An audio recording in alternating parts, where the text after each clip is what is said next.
방금 읽은 이 본문 말씀의 배경은 이렇습니다. 이스라엘이 바벨론에게 점령당한 이후에 많은 백성들이 포로로 바벨론으로 끌려갔습니다. 그 후에 페르시아가 바벨론을 점령하게 되고 페르시아 고레스 왕의 포로 귀환 정책으로 일부 포로들이 이제 본국 이스라엘로 귀환하게 되었습니다. 그때 본국으로 되돌아가지 않고 계속 페르시아에 남아있던 그 이스라엘 백성들이 많았는데 그 중에 오늘 본문에 나오는 모르드게가 그 중에 한 사람입니다. 이 모르드게의 사촌 여동생이 누군가 하니까 왕비로 간택된 에스더입니다. 그런데 지금 페르시아에 남아있는 이스라엘 민족에게 큰 위기가 찾아왔습니다. 왕 다음으로 실권을 가지고 있는 권력자인데다가 왕의 절대 신임을 받고 있던 하만이라고 하는 사람의 이스라엘 민족을 말살시키려는 음모가 진행되고 있다는 사실입니다. 에스더 3장 6절에 보니까 그들이 모르드게의 민족을 하만에게 알림으로 하만이 모르드게만 죽이는 것이 부족하다고 생각하고 아하수에로의 온 나라에 있는 유다인 곧 모르드게의 민족을 다 멸하고자 하더라. 또 13절에도 보니까 이에 그 조서를 역졸에게 맡겨 왕의 각 지방에 보내니 12째 달 곧 아달월 13일 하루 동안에 모든 유다인을 젊은이, 늙은이, 어린이, 여인들을 막론하고 죽이고 도륙하고 진멸하고 또 그 재산을 탈취하라 하였고 이 명령을 각 지방에 전하기 위하여 조서의 초본을 모든 민족에게 선포하여 그날을 위하여 준비하게 하라 하였더라. 지금 이런 아주 급박한 상황이 지금 벌어지고 있습니다. 이런 위급한 상황에 있는 현실을 타개하기 위해서 모르드게가 왕비 에스더에게 급하게 도움을 요청합니다. 왕에게 나가서 이런 현실을 알리고 이 위기를 만난 민족을 도우라는 겁니다. 그렇게 나서주기를 요청했는데 에스더의 대답이 너무나 실망스럽습니다. 10절에 보니까요, 에스더가 하닥에게 이르되 너는 모르드게에게 전하기를 왕의 신하들과 왕의 각 지방 백성이 다 알거니와 남녀를 막론하고 부름을 받지 아니하고 안뜰에 들어가서 왕에게 나가면 오직 죽이는 법이요 왕이 그 자에게 금규를 내밀어야 살 것이라. 이제 내가 부름을 입어 왕에게 나가지 못한 지가 이미 30일이라 하라 하니라. 무슨 뜻입니까? 자기는 그런 일을 할 수가 없다는 거예요. 왕이 부르지도 않는데 함부로 나갔다가는 그 당시 법으로 목숨을 잃을지도 모른다는 겁니다. 그리고 지금 나도 부름을 받지 못한 지가 한 달, 30일이나 되는 이런 어려운 상황이라는 겁니다. 저는 지난 여름 동안에 에스더서를 여러 차례 읽으면서 참 많은 생각을 했습니다. 지금 민족은 어려움을 겪고 있는데, 위기를 만나고 있는데 11절에서와 같은 나약한 변명이나 하고 있는 이런 에스더의 모습을 보면서 이게 오늘 우리 한국교회의 모습은 아닐까? 그 모양은 얼마나 번지르합니까? 왕비까지 배출한 민족이에요. 겉은 굉장히 번지르하지만 그러나 한꺼풀만 벗기고 들어가면은 그 내막에는 하만이라는 무서운 권력자가 지금 민족을 말살시키려는 음모를 꾸미고 있는 현실.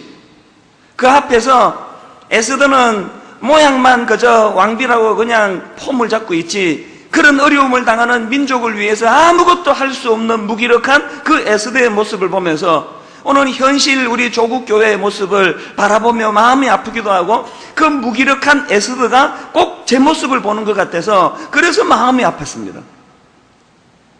그러면서 제가 이 본문 11절 말씀을, 에스더의 변명을 계속 읽고 또 읽고 묵상을 했는데 한마디도 거기에 반박할 말이 없는 완벽한 변명이에요.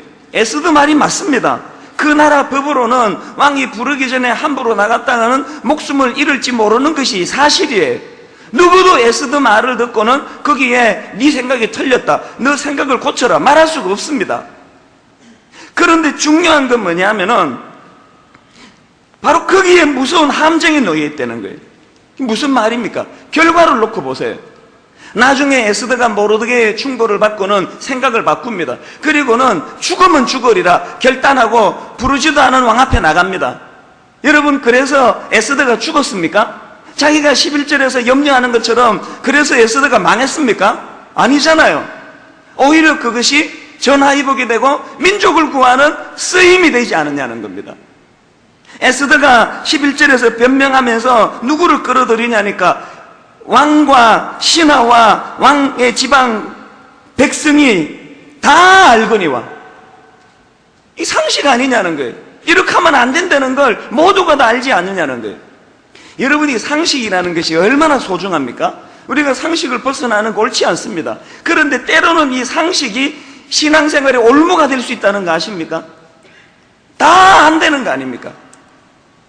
오늘 저는 이 에스더서를 읽으면서 그 나약한 상식의 울타리에 갇혀있는 그의 모습이 오늘 바로 신앙생활하는 우리의 모습은 아닐까.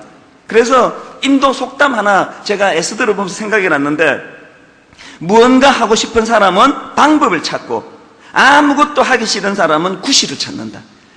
이 인도에도 이런 좋은 속담이 있네. 하여튼 뭔가 해내기를 원하고 애타는 마음을 가지고 민족을 살리려고 그러면 어떻게 해서든 방법을 찾아야 되는데, 에스더는 지금 구실을 찾는 거예요. 안 된다. 난 못한다. 내가 뭐 안 하고 싶어서 안 하는 게 아니고 니들도 다 알잖아. 이러면 죽는데. 누구에게나 그런 나약한 변명이 있을 수 있는데, 저는 오늘 여러분에게 심각하게 질문을 던집니다. 여러분은 어려움을 만날 때, 여러분은 오늘 조국 교회를 위해서 현실을 바라볼 때, 여러분은 어떻게 해서든 방법을 찾으려고 애쓰는 분들이십니까? 아니면은 나약한 구실을 찾고 있는 분들이십니까? 자꾸 우리가 입으로 선포하고 못합니다, 안 됩니다, 한국교회는 어렵습니다, 우리 가정은 어렵습니다, 교회는 이제 만신창입니다, 목사들에게는 소망이 없습니다, 자꾸 입으로 선포하고 그것을 가지고, 그게 상식 아닙니까? 모든 사람이 다 그렇게 생각하지 않습니까? 이게 왜 위험한지 아십니까? 바로 그런 선포 자체가 능력이기 때문에 그렇습니다. 저는 이번에 몇 주 설교를 쉬는 동안에 여러 교회도 탐방을 하고 또 강의도 듣고 또 많은 목사님의 설교를 듣고 있는데, 그 중에 참 마음에 와닿는 강의 하나가 있었는데요, 그 목사님이 이렇게 강의를 하시면서 인간의 대뇌에 대해서 이야기하시더라고요. 그분이 뭐 의학 공부한 것 같지 않아 가지고 이게 어느 정도 신빙성이 있는지 모르지만 하여튼 너무 와닿았습니다. 이분이 하시는 말씀이 뭐냐 하니까, 인간의 대뇌에는 치명적인 약점 3가지가 있다는 거예요. 그 인간의 대뇌가 가진 약점 중에 첫 번째 약점이 뭐냐 하니까, 인간의 대뇌는 주어를 모른다는 겁니다. 이게 무슨 말인가 하면은, 이제 우리가 누구를 욕하잖아요. 누구를 욕할까요? 아이, 저 이찬수 목사 저게 인간이야? 저게 왜 몇 주간 그 교회를 설교도 안 하고 말이야, 막 이렇게 막 여러분 욕을 하시잖아요. 그러면 여러분의 대뇌는 주어를 모르기 때문에 지금 여러분이 제게 격분하고 화를 내는 게 아니라 여러분 자신에게 던지는 메시지로 받는다는 거예요. 그래서 이제 그 목사님 주장하기를, 대뇌가 주어를 모르기 때문에 시큰 남을 칭찬하고 축복을 하면은 그 대뇌는 그 축복이 자기에게 하는, 우리 주인이 오늘도 나를 이렇게 인정하는 거나 나를 세워주는 거나, 그것이 자기에게 영향을 미친다는 거예요. 반대로 누구를 저주하고 비난하면은 그 소리가 뭐 들립니까? 상대방에게는. 그러니까 상대방이 영향을 받는 게 아니고 주어를 모르는 대뇌가 오늘도 엄청난 저주를 자기 이 정신에다가 쏟아넣는다는 이야기예요. 그러면서 이제 하는 이야기가, 이렇게 남을 비난하기 좋아하고 욕하기 좋아하고 저주 퍼붓기 좋아하는 사람들은 나중에 죽을 때 엄청 고생하면서 죽는다는 겁니다. 왜냐하니까 그 자기가 던졌던 메시지 때문에 뇌가 망가져가지고 죽을 때 굉장히 어려워지는 겁니다. 여러분, 뜬금없는 소리지만 잘 죽고 싶지 않으세요? 언어를, 축복의 언어를 바꾸셔야 됩니다. 누구를 축복하고 세워주고 인정하면 대뇌는 주어를 모르기 때문에 그게 전부 자기에게로 온답니다. 그런다면 두 번째로, 대뇌는 시제를 모른다는 겁니다. 과거, 현재, 미래 시제를 모른답니다. 이게 참 일리가 있다 싶은 게요, 여러분 한 30년 전에 누구에게 엄청나게 상처를 받았잖아요. 그 사람이 이제 사과도 하고 화해하고 다 끝났어요. 그런데 그게 오늘 문득 떠오르는 거예요. 그래서 내가 그것을 기억하면은 대뇌는 시제를 몰라요. 그리고 또 분노가 생기는 거예요.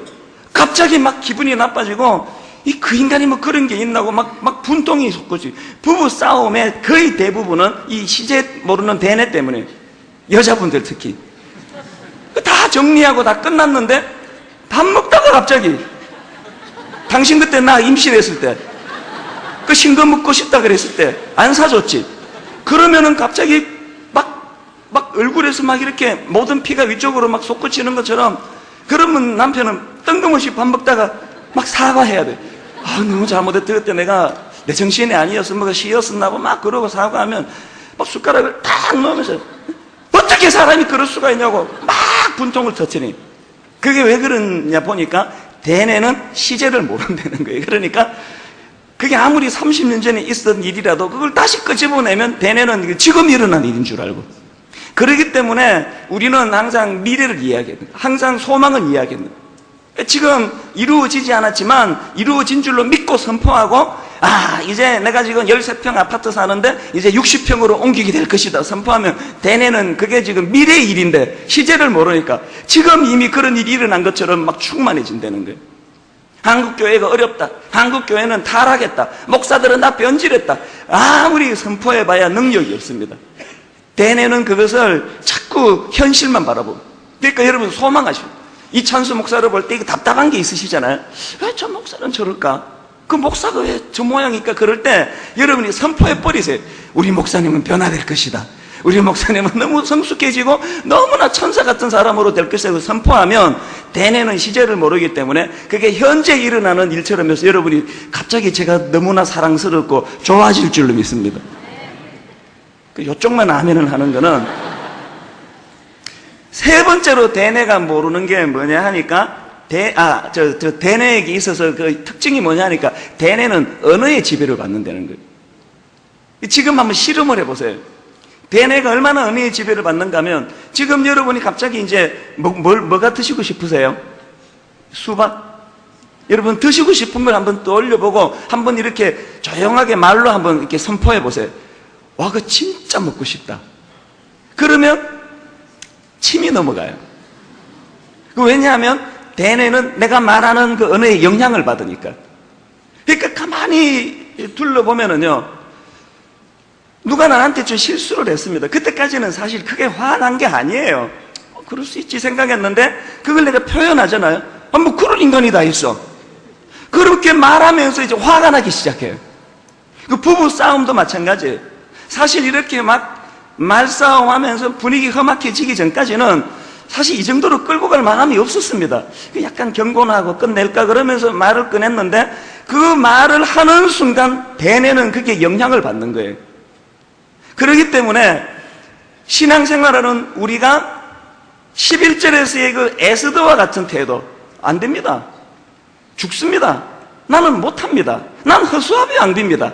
그렇게 생각하고 말하는 순간 그 대뇌는 그것을 규정지어버려요. 그래서 진짜 못하게 되는 거예요. 그런데 16절에 가가지고 에스더가 모르드게의 말 앞에 반성하고 깨닫고는 뭐라고 선언합니까? 죽으면 죽으리라. 까짓건 뭐 죽는 것밖에 더 있겠어? 갈게. 명령 안 받았지만 내가 한번 해볼게. 그렇게 선언하면 그것이 능력으로 나타난다는 겁니다. 오늘 우리 교회 성도님들은 이 더운데 예배 보러 오셔가지고 그냥 뜬구름 잡는 얘기만 듣고 졸다가 가시지 말고 이제 한번 마음으로 결단해보세요. 이 한 주간 동안 내 대뇌에 내 입술이 어떻게 영향을 미치는지. 그래서 여러분들이 자꾸 선포하셔야 돼요. 속으로만 생각하는 것보다 입술로 대내는 게 좋아요. 나지막한 소리로도. 나는 성공할 수 있다. 나는 하나님의 사람이다. 나는 이런 장애물 이겨낼 수 있다. 자꾸 선언하면 대뇌가 그것을 듣고 거기에다가 힘을 실어주는 거예요. 더 중요한 건요, 내가 그렇게 선포하면 대뇌만 듣는 것이 아니고 하나님이 들으세요. 그래서 민수기 14장 28절에 보니까 그들에게 이르기를 여호와의 말씀에 내 삶을 두고 맹세하노라. 무슨 맹세하십니까? 너희 말이 내 귀에 들린 대로 내가 너희에게 행하겠다는 거예요. 에스더가 나는 못합니다. 왕이 부르기 전에 가면 죽습니다. 나는 그 일 할 수 없습니다. 그렇게 선포할 때는 그게 진리였어요. 누구도 거기에 대해 반발할 수 없었어요. 그러나 에스더가 생각을 바꾸고 뭐라고 선포하니까 죽으면 죽으리라. 까짓거 한 번 안 불렀지만 나갈 수 있다. 내 해보겠다. 그렇게 선포하니까 대뇌가 듣고 그에게 행할 수 있는 능력을 주었고 하나님은 그 에스더의 모습을 보시고 그에게 힘을 실어주시는 거예요. 오늘 이런 법칙들이 우리 삶 속에서 작동이 되게 되시기를 바랍니다. 제가 오늘 그래서 오늘 본문을 좀 잘 분석해 보기를 원하는데 에스더가 그 11절에서와 같은 그런 부정적인 반응, 나약한 반응을 보일 수밖에 없었던 이유가 뭘까? 이것을 오늘 우리 삶에 한번 접목을 해서요, 우리 인간들이 가지고 있는 우리 내면의 연약함은 어떤 것들이 있는가? 왜 우리는 자꾸 이렇게 부정적이 되고 소극적이 되는가? 이것들을 한 3가지로 여러분에게 정리를 해보았습니다. 첫째로 우리가 자각해야 될 내면의 연약함, 이기심이 있다. 이기심. 본문 말씀이 참 재밌어요. 11절에서요, 에스더가 자기 나름대로 논리를 가지고, 법칙을 가지고, 법규를 가지고, 상식을 가지고 나는 못 간다 이렇게 말했는데, 모르드게는 그 말을 반박하는 게 아니고 뒤통수를 칩니다. 모르드게가 뭐라고 얘기합니까? 13절에 모르드게가 그를 시켜 에스더에게 화답하되 너는 왕궁에 있으니 모든 유다인 중에 홀로 목숨을 건지리라 생각하지 말라. 뜬금없는 이야기 같지만 전곡을 찌르는 이야기예요. 에스더가 그냥 현실을 갖다 대고 다른 사람들의 생각을 끌어모아가지고 나는 못합니다, 나는 이거 할 수 없다고 말하는데, 모르드게는 그 말을 반박하는 게 아니고 너가 그렇게 말하는 이면에는 너의 이기심이 작동하고 있다는 거예요. 너 혼자 왕궁에서 잘 살고 있기 때문에, 민족의 어려움을 직시하지 않기 때문에. 이것이 얼마나 오늘 우리에게 전곡을 찌르는 메시지인지 몰라요. 저는 한국교회 성도들이 회복했으면 하는 많은 것들이 있는 중에 하나가 이런 이기심을 방치해 놓는 이것을 극복해야 된다는 거예요. 사람은 얼마나 자기 위주에, 얼마나 자기를 아낍니까? 이번 여름에 그 설교를 쉬는 동안에 이제 미국에서 목회자 세미나를 하고 또 그 집회를 좀 했고요. 또 중국에 아주 중요한 집회에 제가 강사로 초청을 받았습니다. 한국에 있는 모 단체에서 중국에서 아주 큰 대형 집회를 기획하고 거기에 저를 강사로 불렀어요. 그래서 그냥 스케줄이 좀 빠듯했는데 막 이것저것 다 정리해가지고 중국으로 갔는데, 결론만 말씀드리면요, 세수하러 왔다가 물만 먹고 가지요, 이런 일이 났어요. 집회하러 갔다가 공안들이 집회를 방해하고 허락을 안 해줘가지고 그냥 거기서 오랜만에 중국 음식 먹고 그냥 자고 그냥 돌아왔어요. 집회가 무산됐어요. 다른 분들은 지금 3박 4일을 거기서 대기하고 있는데, 저는 또 바로 그 다음 스케줄이 있어가지고 그냥 그 다음날 저녁 집회, 새벽 집회를 하겠는데 둘 다 집회가 방해받아가지고 집회가 무산되고 저 혼자서 그냥 한국으로 돌아오게 됐는데, 얼마나 마음이 복잡하고 심란했는지 몰라요. 저렇게 많은 분들이 휴가를 반납하고 큰 돈을 들여가지고 중국에 가서 집회를 지금 하기로 했는데 지금 아무것도 못하고 대기하고 있는 상황이니까 얼마나 제 마음이 아픈지. 그리고 뭐 한국교회가 생각나더라고요. 이렇게 마음껏 노래할 수 있고 예배할 수 있고 마음대로 부르짖을 수 있는 이것이 얼마나 축복인 걸 우리 성도들이 아실까, 뭐 그런 생각을 하면서 이제 공항으로 들어갔습니다. 마음이 참 무거웠습니다. 그냥 막 어깨에 힘도 없고 그렇게 하면서 이제 그 수속 바른 대기선에 이렇게 줄을 서 있는데, 갑자기 그 말쑥한 양복을 입은 직원이 저에게 오더니 저를 따라오시죠 그러는 거예요.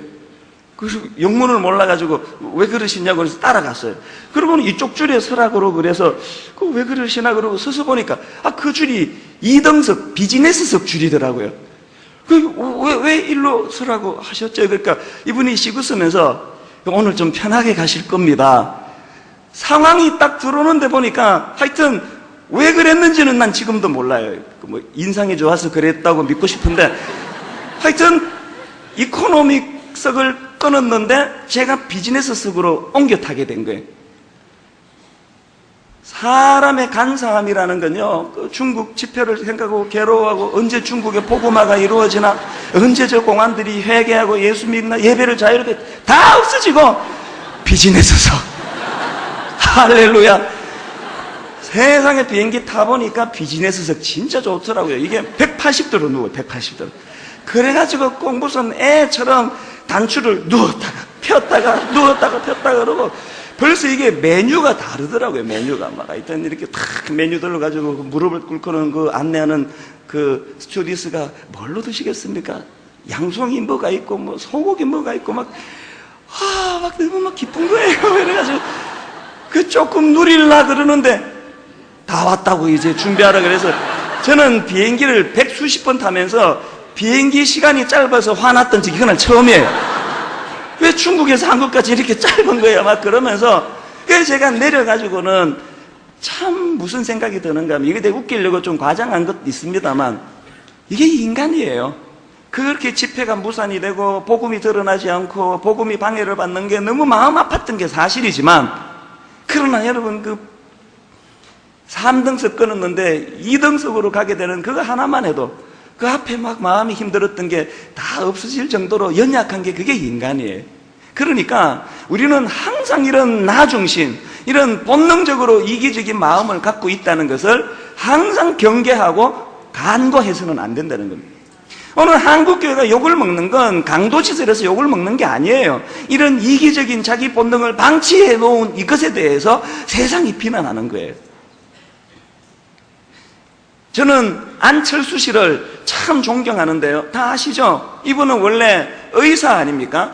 의과대학을 졸업하고 또 의학 박사학위를 갖고 있는 분인데, 이분이 컴퓨터 백신 프로그램으로 우리나라를 위해서 기여하고 있는데요. 저는 그분이 쓴 책을 읽으면서 참 감동을 받은 한 대목이 있습니다.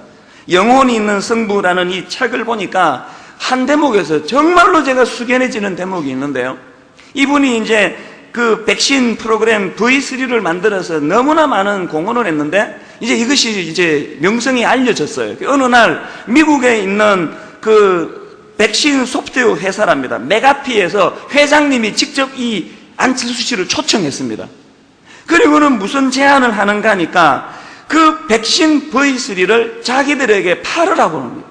그러면 $10,000,000를 주겠다는 거예요. 뭐 안 놀라실 줄 알았습니다. 뭐 $10,000,000, 그게 뭐지? 근데 참 엄청난 돈이에요. 그러면서 이제 그 설득하면서 그 메가피 회장이 뭐라고 설득하는가 하니까, 안철수 씨, $10,000,000면은 평생을 미국에서 이제 그 요트를 타고, 이 요트는 미국 사람들이 부의 상징 아닙니까? 평생 요트를 타고 즐길 수 있는 그런 인생이 펼쳐질 것입니다. 그런 달콤한 유혹에 안철수 씨가 이런 지하에 거절했다는 거예요. 그 책에서 제가 감동을 받은 건, 그가 뒤도 돌아보지 않고 거절한 건 두 가지 이유래요. 하나는 대한민국 국내 소프트웨어 산업을 보호해야 되기 때문에 외국 기업에 팔 수 없다는 것. 그리고 또 하나는 자기와 함께 동고동락하는 직원들에게 그것을 못할 짓이라는 거예요. 그 책임감을 자기가 가지고 있다는 거예요. 그 이야기를 제가 읽으면서요, 참 내 도전을 받았어요. 제가 조사를 다 해보니까 안철수 씨는 크리스찬이 아니에요. 그 책에 이런 대목이 있는데 한번 들어보세요. 나는 우주에 절대적인 존재가 있든 없든 사람으로서 당연히 지켜나가야 할 중요한 가치가 있다면 아무런 보상이 없더라도 그것을 따라야 한다고 생각한다. 자, 한번 들어보세요. 내세에 대한 믿음만으로 현실과 치열하게 만나지 않는 것은 나에게 맞지 않는다. 여러분, 믿음이 있는데 현실 도피하기 좋아하는 분 잘 들으셔야 됩니다. 날마다 철학기도 나가고 금요기도 새벽기도 온갖 종류를 기도 다 하고 교회에서 사는데 현실에 최선을 다하지 않는 거, 그거 옳지 않다는 거예요. 그런가 하면은 그 다음에 보니까 또 영원히 없다는 이유만으로 살아있는 동안에 쾌락에 탐닉하는 것도 너무나 허무한 노릇이다. 다만 언젠가는 가치 없어질 동시대 사람들과 좀 더 의미 있고 건강한 가치를 지켜가면서 살아가다가 별 너머에 먼지로 돌아가는 것이 인간의 삶이라 생각한다. 하나님 안 믿으니까 뭐 먼지로 돌아간다 이렇게 생각할 수 있는데, 제가 감동을 받는 건 뭐냐 하면은 이런 난 크리스찬인 안철수 씨도 뭐라고요? 살아있는 동안에 어떻게 해요? 같이 살다가 없어질 동시대 사람들. 너무나 멋진 표현 아닙니까? 오늘 이 땅을 같이 호흡하는 저와 여러분들에게 있어서 같이 살다가 언젠가 같이 없어질 동시대 사람들에게 좀 더 가치 있고 좀 더 의미 있는 일을 하다가 가고 싶다는 이야기예요. 하나님 믿지 않는 세상 사람도 이런, 여러분, 자기의 이기심을 억누르고 이런 놀라운 가치관을 가지고 있다면 오늘 예수 믿는 사람들 너무 부끄러운 분 한두 분이 아니에요. 그저 예수 믿고 복 받아가지고 내 한 몸 잘 먹고 잘 살겠다는 그런 이기적인 마음. 여러분, 제가 공항에서, 중국 공항에서 출소인데 나보고 이유 없이 오라 그래서 이쪽 줄로 옮겨 서라 그러니까 제일 먼저 본능적으로 든 생각이 뭔지 아세요? 내가 이렇게 유명해졌나? 내가 이렇게 일을 많이 하니까 하나님 이렇게 보상해 주시나? 이게 벌써 유치한 생각이라, 유치한 생각. 그래서 내가 물어봤습니다. 왜 제가 이렇게 옮겨갔습니까? 그분 말씀이 그냥 무작위로 그렇게 한대요. 그래서 둘러볼 때 그 옆에 제가 있었던 거예요. 우리는 자꾸 이럴 때 영적인 해석도 자기 위주, 영적인 축복도 자기 위주, 늘 이런 이 이기적인 우리의 본능을 방치하고 있는 것, 이것이 에스더 내면에 있는 연약함을 모르드게가 지적한 거예요. 그런가 하면 두 번째로 우리가 자각해야 될 내면의 연약함이 뭐냐? 하나님 섭리에 대한 무지함입니다. 이게 무슨 말씀인가 하면요, 에스더가 어떻게 왕비가 될 수 있었냐는 거예요. 그 왕비가 되는 과정을 그리고 있는 2장 9절에서 참 의미 있는 메시지가 있는데, 2장 9절을 가만히 보세요. 헤게가 이제 그 일을 주관하는 담당관입니다. 헤게가 이 처녀 에스더를 좋게 보고 은혜를 베풀어 몸을 정결하게 할 물품과 일용품을 주고 막 이런 여러 가지 배려를 해주고 아름다운 처소로도 옮겨주는 거예요. 그런데 지금 이 헤게가 에스더에게 그런 배려를 해주는데, 그것을 설명하는 9절에 화면에 다시 한번 비춰보세요. 헤게가 이 처녀를 좋게 보고 그 다음에 은혜를 베풀어라는 거 하나가 삽입이 되는데, 이 은혜가 원어로 보면은 헤세드예요. 헤세드. 이제는 여러분 헤세드라는 단어 다 아시죠? 이 헤세드는 인간의 성품을 설명할 때 쓰는 단어가 아니에요. 이 헤세드는 자기 백성을 향하신 하나님의 긍휼하심을 설명할 때 쓰는 단어가 헤세드예요. 자, 보세요. 지금 얼굴 예쁜 여자를 왕비로 삼기로 하고 전국에 있는 이쁜 여자들이 다 모였습니다. 그런데 그것을 담당하던 담당관이 유독 에스더에만 호의를 베풀었어요. 그에게 용품을 주고 좋은 방을 제공하고 다 해줬어요. 그런데 성경은 그것이 사람의 호의가 아니고 뭐라고요? 헤세드였다는 게 헤세드. 그게 하나님의 은혜가 개입됐다는 거예요.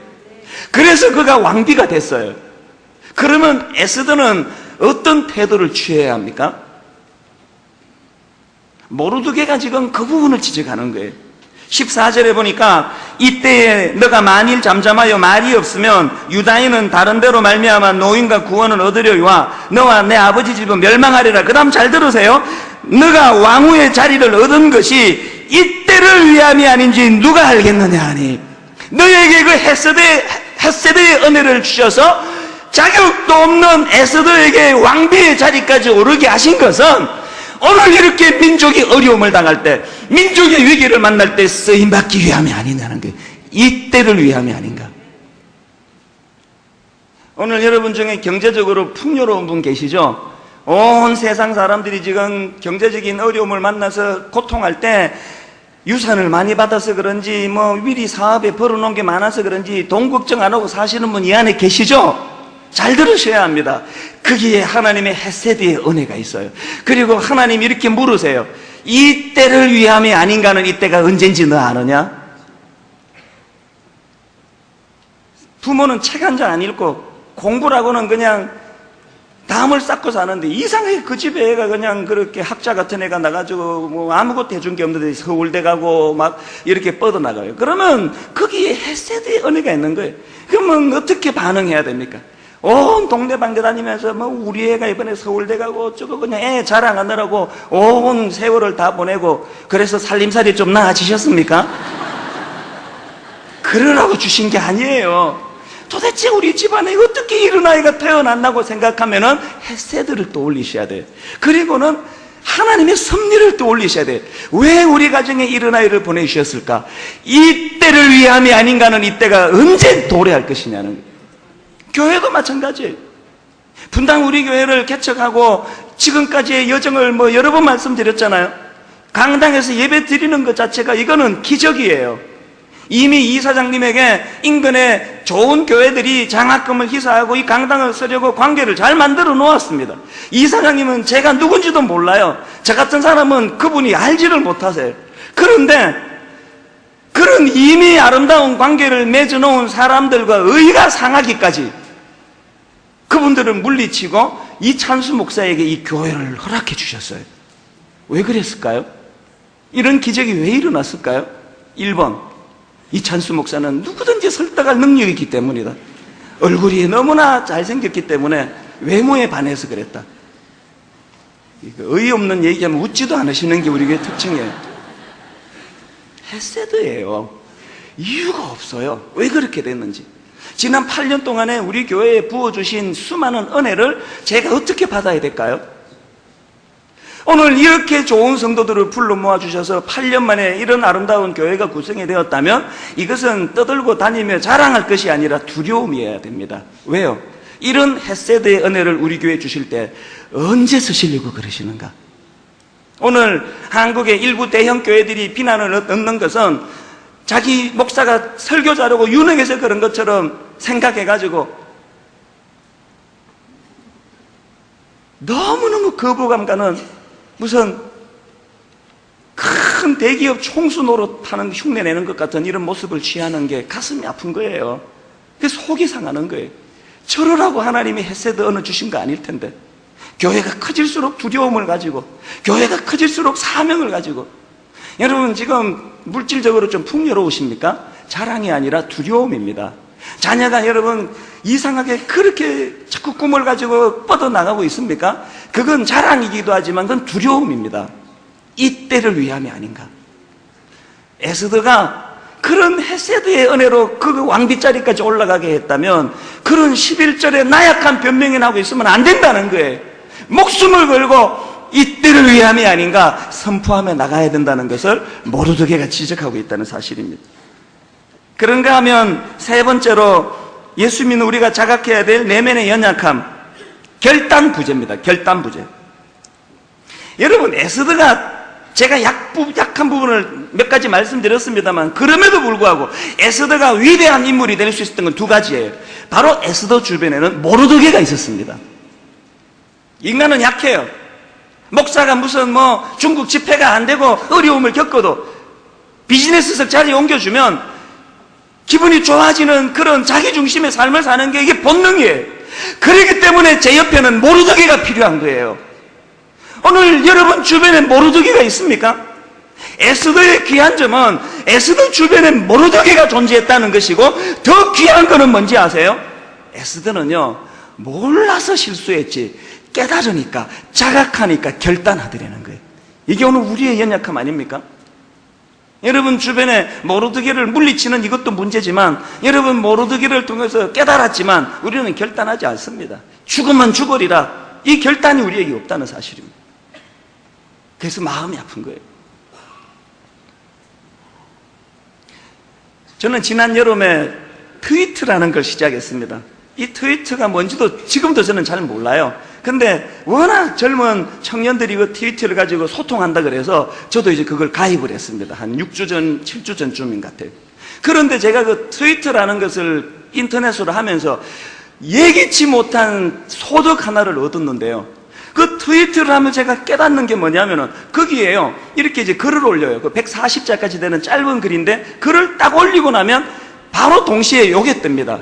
약 1분 전. 1분 전에 이 글을 썼다는 거예요. 이게 여름 내내 얼마나 저에게 교훈이 됐는가 하면은요. 그렇게 글 올리고요. 잠깐 다른 일에 뭘 이렇게 집중을 하고 그리고 거기에 다시 트위터 들어가 보면 이렇게 적혀 있어요.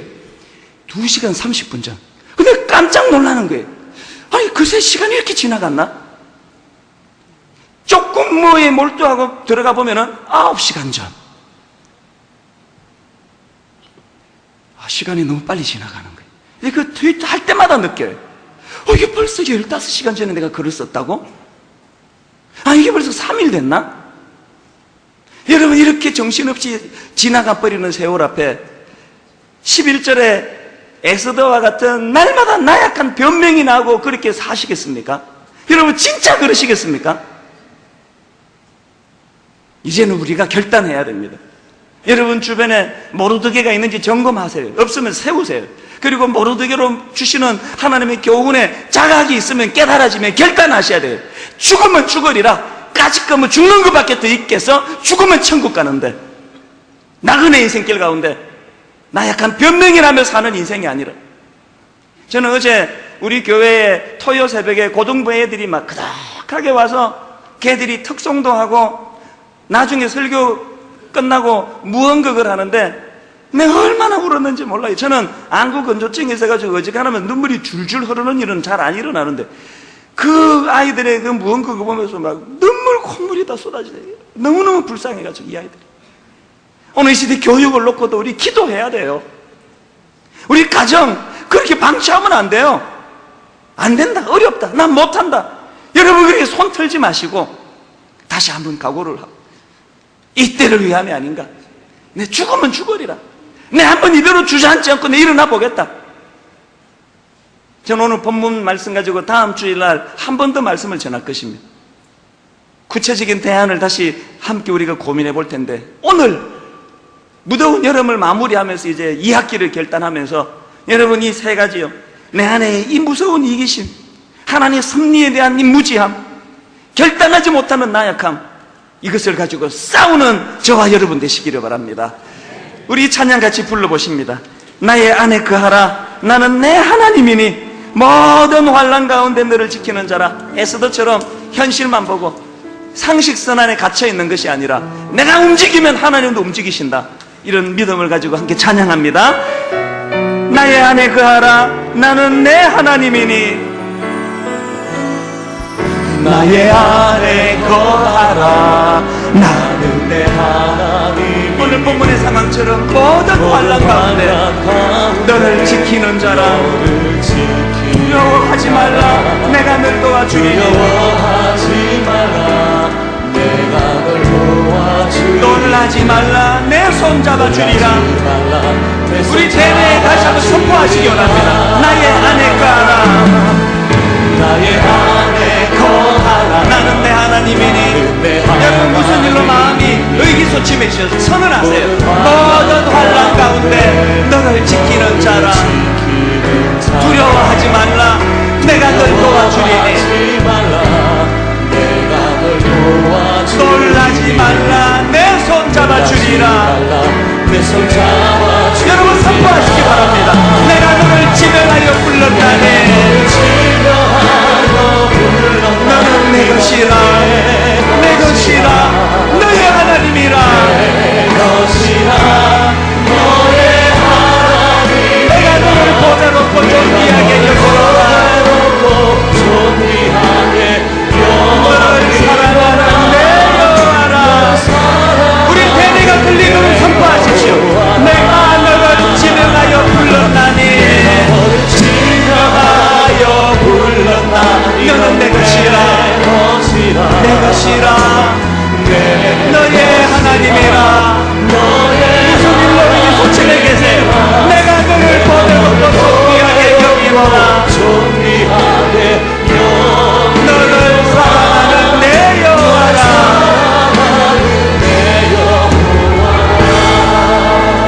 여러분 제가 이제 답답함을 느끼는 게 뭐냐 하면은요, 사부 예배 때문에 이제부터 한 3, 40분 우리가 찬양하고 기도하고 뜨겁게 매달리고 이제 결단을 내리고 싶은데 시간이 충분하지 않아요. 이게 우리 교회의 약점이에요. 그렇기 때문에 우리 몰두하는 수밖에 없어요. 40분 찬양한 것처럼, 40분 기도한 것처럼 집중하는 수밖에 없습니다. 그래서 몸이 연약하신 분들, 우리 어르신들만 빼고는 한번 다 자리에서 일어나 보세요.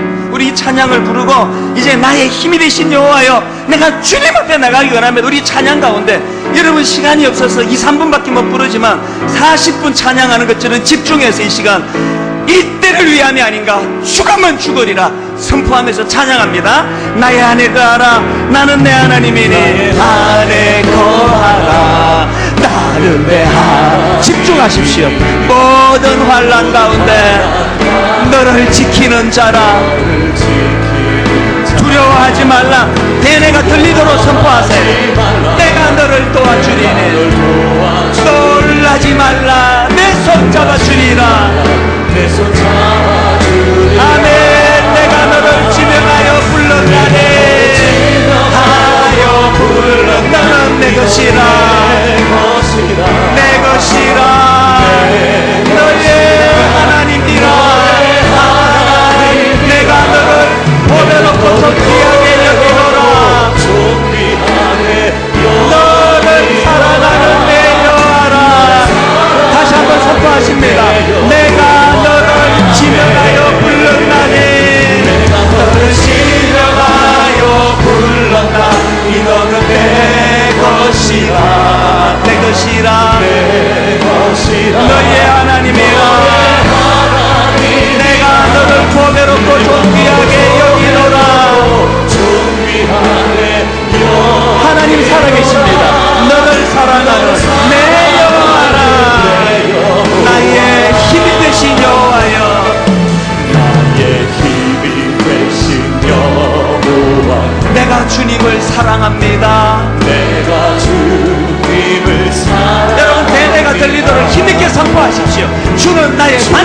믿습니다. 위기를 만날 때마다 주님은 나의 요새가 되십니다. 어려울 때마다 선포하십시오. 주는 나를 건지시는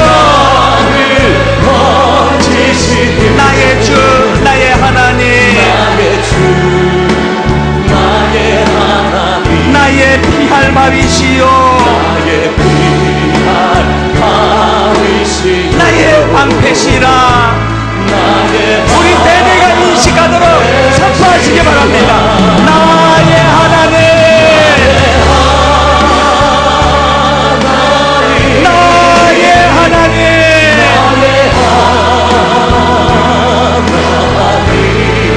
구원의 뿌리시요, 나의 산성이라. 나의 강편들만 모이는 자리에서 일어나서 나의 하나님, 나의 하나님, 주님 바라보며 결단하며 나가시기 원합니다. 나의 하나님, 선포하십시오. 그는 나의 여호와. 선포하십시오. 나의 구세주, 나의 생명이신 여호와여. 내가 주님을 찬양합니다. 주는 나의 사랑이시며 나의 의지시라.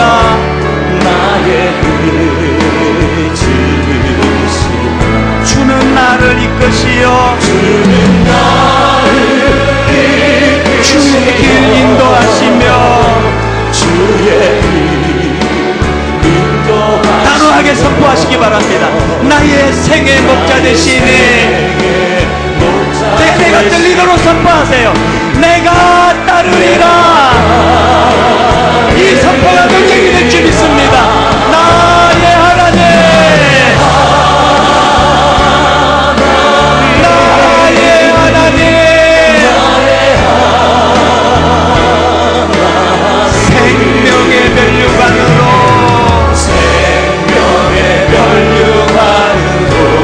내게 씌우소서. 나의 하나님, 나의 하나님,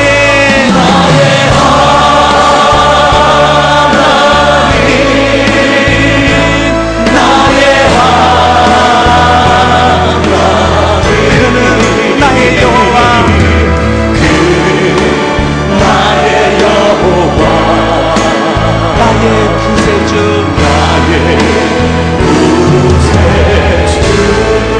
여러분, 우리 개인적으로 봐도 그렇고 교회적으로 봐도 그렇고 우리 민족을 놓고 봐도 그렇고 무서운 하만이 지금 우리를 공격하고 있는 상황이에요. 죽이려고 덤벼들고 있는 상황이에요. 나라를 위해서도 그렇고 교회를 위해서도 그렇고 우리 자신을 위해서도 그렇고 나 약간 변명이 나고 있어도 될 상황이 아니에요. 이 시간 하나님 앞에 힘을 얻어 두 단어 기억하세요. 이때를 위함이 아닌가. 내게 은혜 주신 하나님 이 헷세베의 사랑 이때를 위함이 아닌가. 또 하나, 죽으면 죽으리라. 까짓것 뭐 죽으면 천국 가는데 비겁하게 살지 않겠다. 우리 가정을 위하여, 이 나라를, 교회를 위하여 한번 합심해서 같이 기도하십니다. 큰 소리로 뜨겁게 기도하시기 원합니다. 살아계신 하나님 아버지, 오늘 예배 가운데 우리의 이기적인 태도를 발견합니다. 우리는 이기적인 사람입니다.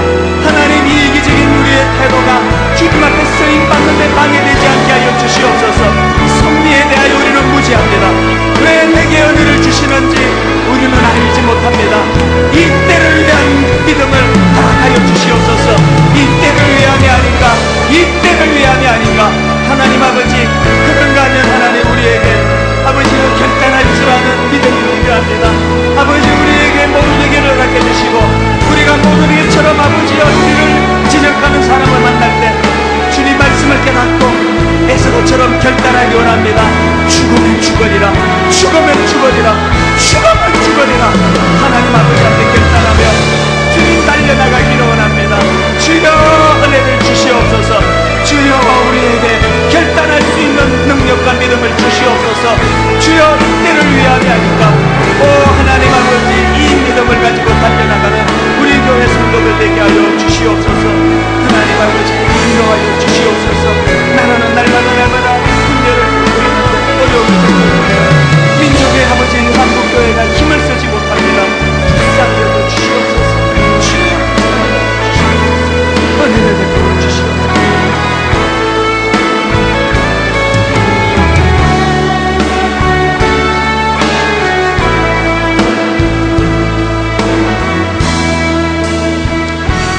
가지도 기도 제목 가지고 나눕니다. 이 시간 기도할 때 우리의 이기적인 태도를 억누르고 주님이 나라를 살려주시옵소서. 하나님, 천안함 이후로 지금 이상하게 흘러가고 있습니다.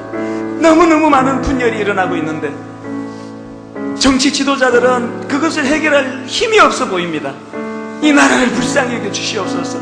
주님, 이 나라를 지키기 위하여 우리 그때 어른들이 피 흘려 지킨 조국입니다.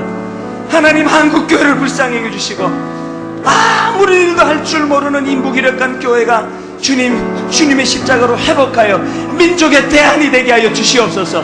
우리 조국 대한민국과 한국교회를 위하여 분당 우리 교회를 같이 기도하시겠습니다. 살아계신 하나님 아버지, 우리나라를 주님 불쌍히 여겨 주시옵소서. 주님이 민족을 불쌍히 여겨 주시옵소서.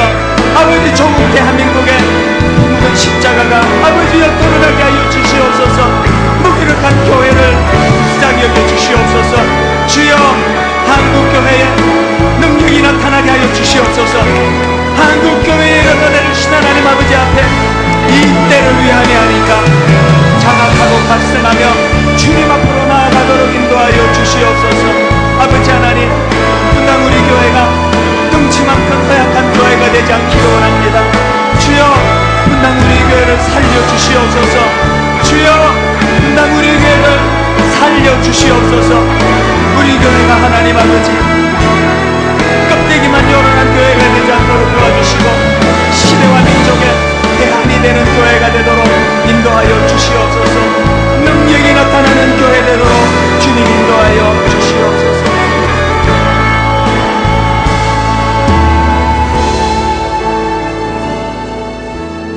하나님 아버지, 우리가 얼마나 연약한 자들인가를 이번 여름에도 처절히 깨닫습니다.